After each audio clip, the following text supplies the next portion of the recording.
টি-20তে বাংলাদেশের যাত্রা শুরু হয়েছিল ২০০৬ সালে।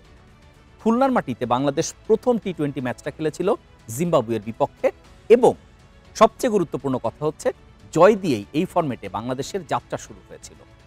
অথচ সেখান থেকে আজ ১৮ বছর পরে বাংলাদেশের টি-20 অ্যাপ্রোচ প্রচণ্ডভাবে প্রশ্নের মুখোমুখি এবং এমন একটা সময় যখন একটা টি-20 বিশ্বকাপ বাংলাদেশ শুরু করতে যাচ্ছে। কেন এমন হলো? এবং ক্রিকেটের যে ৩টা ফরম্যাট সেখানে বাংলাদেশ ওয়ানডে ক্রিকেটটাকেই পুরোপুরি রপ্ত করতে পেরেছে। সেখানে কোন ফেজে কিভাবে ব্যাট করতে হয়, বোলিং চেঞ্জ কেমন বা ব্যাটিং অ্যাপ্রোচ কেমন হবে, এগুলো বাংলাদেশ খুব ভালো রপ্ত করেছে এবং সেখানে ফলাফলও আছে। কিন্তু টেস্ট এবং টি-20তে বাংলাদেশ প্রচণ্ডভাবে খাবি খাচ্ছে অনেক দিন ধরে এবং এখানে রিকভারির কোনো লক্ষণ দেখা যাচ্ছে না। কেন এমনটা হলো? এবং বিশেষ করে টি-20 যেটা কিনা ফিউচারের ক্রিকেট, এখন যে পরিমাণ টি-20 ম্যাচ হচ্ছে সেখানে যদি বাংলাদেশ এই ফরম্যাটটাকে রপ্ত করতে না পারে তাহলে কিন্তু বাংলাদেশের ক্রিকেট অনেক বেশি প্রশ্নের মুখোমুখি হবে এবং এখন তো হচ্ছেই। কেন এমনটা হলো সেই বিষয়ে কথা বলবো। সবাইকে স্বাগত জানাচ্ছি লেটস প্লেতে। আপনাদের সঙ্গে আছি আমি রাকিবুল হাসান। আপনি দেখেন বাংলাদেশ বিপিএল খেলছে কত বছর এবং এরকম একটা ঘরোয়া ক্রিকেট দিয়েই একটা দেশের টি-20 স্ট্যান্ডার্ড দাঁড়িয়ে যায়। পার্থক্যটা তৈরি হচ্ছে এখানে। আপনি যখন আইপিএল, বিগ ব্যাশ, এসএলপিএল অথবা সিপিএল, ক্যারিবিয়ান প্রিমিয়ার লিগ এগুলোর সঙ্গে যখন বিপিএলকে কম্পেয়ার করবেন তখন বিপিএলের কোনো অবস্থানই আপনি খুঁজে পাবেন না। অথচ এই জানা জিনিসটাই কোনোভাবেই রিকভার করা যাচ্ছে না। পার্থক্য এখানে অনেক। আমরা সবাই জানি যে আপনি যদি ফ্র্যাঞ্চাইজি ক্রিকেটে যদি কোনো একটা দলকে কয়েক বছরের জন্য দায়িত্ব দিতে না পারেন, এটা তো একটা ব্যবসায়িক ইনভেস্ট। সেই ইনভেস্টটা আমি এক মৌসুম দিয়ে আমি কিভাবে তুলব বা আমার মোটিভেশনটাই কিভাবে আসবে? বরং তখন অন্য বিষয়গুলো প্রায়োরিটি পায় যে এই এক বছর আমার যা খরচ হলো সেটা আমার ক্রিকেট দিয়ে যদি নাও ওঠে, আমি অন্য কোনো একভাবে, যেহেতু ক্রিকেট বাংলাদেশের সবচেয়ে বড় স্পোর্ট এবং এটার মাধ্যমে কানেক্টিভিটি অনেক ভালো হয়, সো তখন ওই দলের মালিকদের মধ্যে ওই টেন্ডেন্সিটা বেশি ফর্ম করে।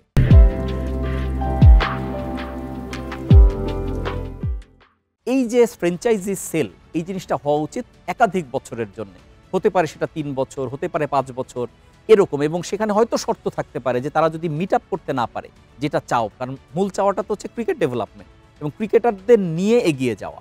সেই জায়গাটা যদি কোনো ফ্র্যাঞ্চাইজি সেটা পূরণ করতে না পারে, হয়তো তার সঙ্গে কন্ট্রাক্ট থাকবে না, এটাই হওয়ার কথা। এবং তখন একটা দল পরিকল্পিতভাবে, আপনি খেয়াল করে দেখেন যে এত বছরের আইপিএলে এমন অনেক দল আছে যেগুলোকে আপনি একই নামে পেয়েছেন, মানে চেঞ্জ হয়নি। চেঞ্জ হয়েছে কয়েক বছর পর পর, হয়তো একটা দুটো দলের মালিকানা চেঞ্জ হয়েছে এবং এটা করতে করতে আইপিএল আজকে বিগেস্ট ইভেন্ট হয়ে দাঁড়িয়েছে। ক্রিকেট কিন্তু অল্প কয়েকটা দেশ খেলে, কিন্তু ইভেন্টের আলাপ যখন আপনি করবেন তখন আইপিএলকে রাখতেই হবে। আপনি আইপিএলের প্রতিটা ম্যাচে দেখবেন হোম অ্যান্ড অ্যাওয়ে যে ম্যাচ, একদম জাম্প প্যাক গ্যালারি থাকে, কোনো টিকিট আনসোল্ড থাকে না। এটা কখন সম্ভব হয়? যখন একটা ইভেন্টের ভ্যালু অনেক বেড়ে যায়। আমরা যখন বিপিএল এর কথা বলবো, আপনি সবশেষ বিপিএলই দেখেন, মানে শুধু সেমিফাইনাল, ফাইনাল, ওই জাতীয় সেমিফাইনাল তো আর না, এখন তো প্লে অফ, একটা এলিমিনেটর, একটা কোয়ালিফায়ার, এরকম জায়গায়। এবং ফাইনাল ছাড়া আপনি কি মাঠে দর্শক পান, প্যাকড হাউস পান না। এবং অনেক সময় দেখা যায় পুরো মাঠই খালি, এরকমও দেখা যায়। হ্যাঁ, সেটাই আবার যখন ঢাকার বাইরে যায়, আপনি যখন সিলেটে যায় অল্প সময় খেলা হয়, চট্টগ্রামে যায়, তখন কিন্তু ভরে ওঠে গ্যালারি। এখন আপনি যদি এই যে হোম অ্যান্ড অ্যাওয়ের মানে ভেন্যুগুলো না বাড়াতে পারেন, বাংলাদেশে যে ৬টা ৭টা দল বিভিন্ন সময় খেলে, তার এলাকায় যদি আপনি ক্রিকেট না নিতে পারেন, তাহলে কিভাবে দর্শক বাড়বে?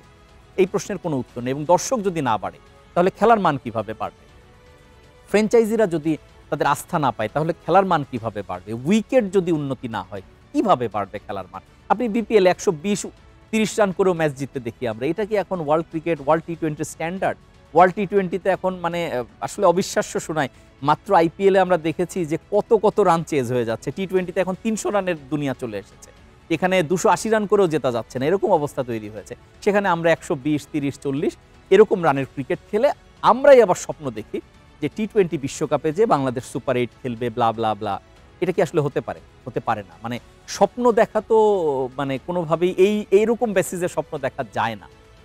এই কথা বলতে যে একটা পুরনো কথা মনে পড়লো। একটা ঐতিহাসিক উক্তি আছে ডক্টর এপিজে আবুল কালামের, যেটা বলা হয়, মানে যে কথাটা ছিল এরকম, হয়তো এই কথাটা আরও অনেকে বলতে পারেন, আমি তার মুখ থেকেই শুনেছি যে স্বপ্ন তাকে বলে যেটা মানুষকে ঘুমাতে দেয় না। অথচ আমরা যেটা স্বপ্ন বলি সেটা হচ্ছে আমরা যেটা ঘুমিয়ে দেখি। তো ঘুমিয়ে আমরা যেটা দেখি সেটা তো আসলে বাস্তব হয় না অনেক সময়, সেটা তো আমাদের আকাঙ্ক্ষা হয়তো। ফলে আমি যে আকাঙ্ক্ষার কথা বলছি যে বাংলাদেশ সুপার 8-এ খেলবে টি-20 বিশ্বকাপের, সেই আকাঙ্ক্ষা পূরণ হওয়ার পথে কি প্ল্যাটফর্ম তৈরি করেছি আমরা? আসলে তো করিনি। যদি না করে থাকি তাহলে কেন এই মিছে আশা? এটা তো একেবারেই মরীচিকা।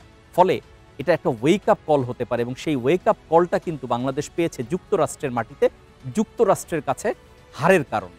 যেটা কোনোভাবেই হজম হওয়া সম্ভব নয় এবং এটা হজম করা যাবে না। এখান থেকেই বাংলাদেশের ক্রিকেটের অবশ্যই একটা পজিটিভ চেঞ্জ আসা জরুরি।